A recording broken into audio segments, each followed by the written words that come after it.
let me show you something. I don't want you to miss this. In this video I'm about to show you, Cam Newton says something that's so cold, and it's probably how his girl is getting a version of him that nobody else has gotten before. Check it out. I'm gonna talk about it.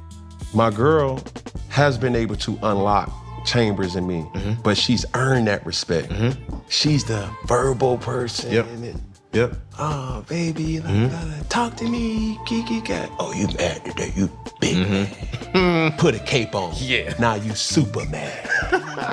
She one of them. Yeah. It's comedy.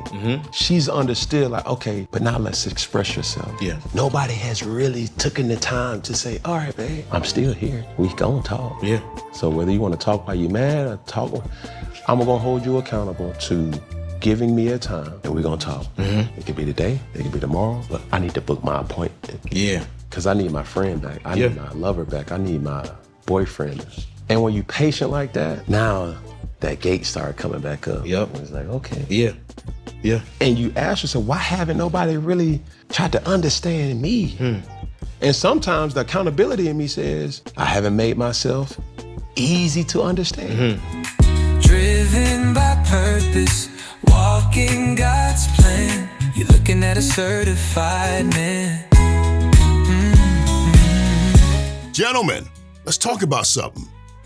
Something that can change the way you move in your relationships. You ready? I want to talk about power versus force. Power versus force. I could talk about the definition, I could give it to you, but it's kind of wordy. But let me give you a metaphor first. Imagine two doors. One, you kicking at it, you pushing, straining, but you still can't get through it. So finally, you go and get a sledgehammer and you burst through it. That's force. Now the other door, you got the key, you got the right key. You walk up to it silently, you turn it, and it opens up as smooth as butter. That's power. Same goal, but a different approach. Power versus force. Now let's make it practical.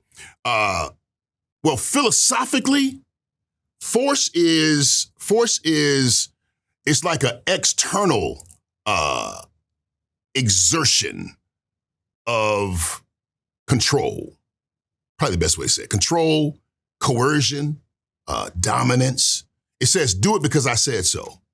But power is like an internal state of being. It comes from like a higher consciousness. And it creates an atmosphere where people want to give without resistance. And I know I said philosophically, but that's just not a philosophy. That's real life. Let me give you an example. Marriage. I can start at home, all right? My wife can say something to me one way, and immediately I'm resistant. I don't like your tone. And I feel like she's trying to force me. Then again, she could say the same thing in essence, but she says it another way. And now I'm leaning in. I'm ready to help. Same man, same woman, same request, different delivery. Because force will create resistance. Hope y'all hear me. Power creates cooperation. I'm sitting here thinking about it. I remember long time ago, my wife hates when I be giving these examples, but this is good. We needed to put some wood trim, like the trim around the door, like weatherproofing. And there was like a little small gap in underneath the door. So she had been asking me for like weeks. Hey, can we put the weather trim up there? Because she saw this video where apparently a mouse can get into a space like half that size or whatever. So she'd been wanting to make sure that, no problems. But I just didn't get around to it because I'm busy and I'm doing other stuff. But in essence, if I can be real, I'm just like, hey, it ain't that. I got real problems. I have real life problems. That little, 2-3 millimeter gap, you ain't gonna die. So she eventually got mad and she raised her voice. And then I got mad. I'm like, who are you talking to? First of all, you can put some lotion on your tone, and all of that. Because what she tried to use was force. But when she learned how to do better, ironically, I still hadn't got the door done. So one day she came to me And she said, babe, you know how scared I am of lizards, right? I saw a lizard outside and I was so scared. And I don't want no lizard coming in this house and killing us all. Extra dramatic. But what she did was she pulled it back and she tapped into another dominant characteristic of me. And that dominant characteristic is protection. So now it's not supposed to. Now I got to protect my wife. I don't want no teenage mutant lizard coming in here killing everybody. No, yeah, I'm kidding. But the truth is, power and force are two different things. Okay, so that's at home. At work, imagine a boss that says, yo, stay late. Got to get this done. I don't care how long it takes. That's force. And the employee might do it, but it's going to be with resentment. Now picture a boss who says, you know, KD, man, you've been clutch for us all week. And I value that about you. And man, this stuff ain't barely been easy, but you stepped up. Now I need help on this one last project. And if we can get it wrapped up tonight, man, listen, we're going to all win. Can I count on you for that? Yo, that's power. The request didn't change, but the respect, the recognition did change, and it unlocked a willingness that was not there before. Talking power versus force.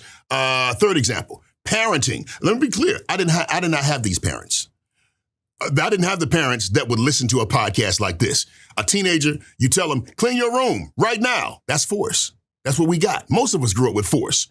And some kids, not us, they'll drag their feet. They may slam a door. Definitely not us. And they might halfway do it. But if you say, hey, son, now listen, I know you like how your space feels when it's clean, right? When your friends come over and they see you got a nice room, your friends got a room like this. So if you get this room clean, not only can your friends come over, maybe if you ever get a girl to come over, which may never in life happen, and closing doors and everything. I don't even know why I'm using this example. But however, let's just roll with it. So if you can get this room clean, you can enjoy it. So I'm saying that's power. Boy or girl, that's power. However your kids play out.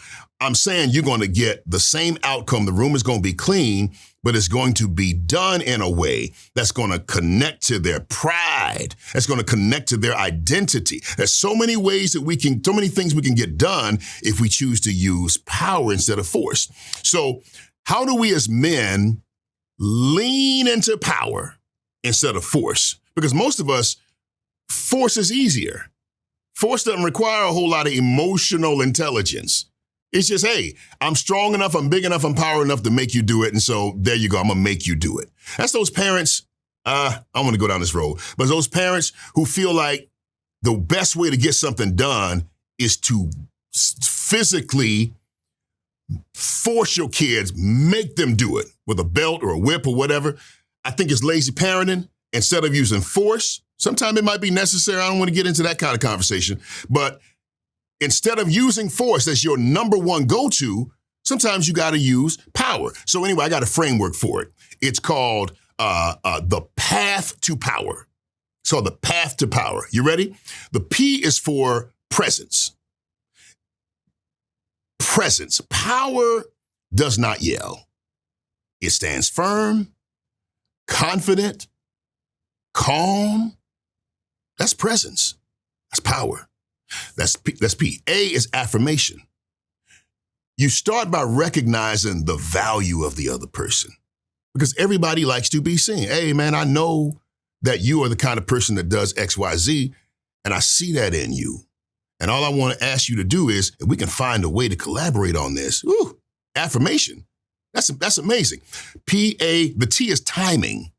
Sometimes it's not what you say. And I said earlier, it's how you say it. But the timing is when you say it. Sometimes it's not what you say, but it's when you say it. Power is going to wait for the right moment. And sometimes a thing needs to be said, but you don't need to say it right now. It's too hot. Water too hot, bro. It ain't the right moment. H is humility. P.A.T.H. H is humility. Power does not need to dominate. It can, but it doesn't need to. Power invites partnership. You get it? So the P.A.T.H, the P is for presence, A is affirmation, the T is timing, and then the H is humility. Now, I'm going to ask you this question. I want you to be honest. Think back to the last disagreement that you had. Were you using power or were you using force? Be honest. Be honest. Which one did you use? Did you push harder? Or did you create an atmosphere where the other person wanted to lean in? I'm going to be clear, bro. Many times we focus on what we don't have. We complain about what they will not do for us. Or we complain about what she is not giving us. But real power, number one, it does not live in supposed to. Real power doesn't live in what you don't have. Real power resides in what you do have. What do you have? Ooh, glad you asked. You got your tone, you got presence, you got your patience, you got your ability to affirm. See, force might get you compliance. Forces, they're going to do what you said because you could force them to do it. But power gets cooperation. Force gets compliance. Power gets cooperation. And cooperation is what's going to build connection. You feel me? So here's the final truth I want to give to you. Force will drain your relationship, but power is going to feed it. Because when you use force, people may give in. When you use power, they want to give. Huh? So next time you are behind that closed door, don't kick it in. Just because you're strong enough don't mean you should. Don't kick it in. Use your key. That's real strength. That's power. Feel me? Coconut water, by the way. Y'all nosy in the last video. Man up. Driven by purpose, walking God's plan. You're looking at a certified man.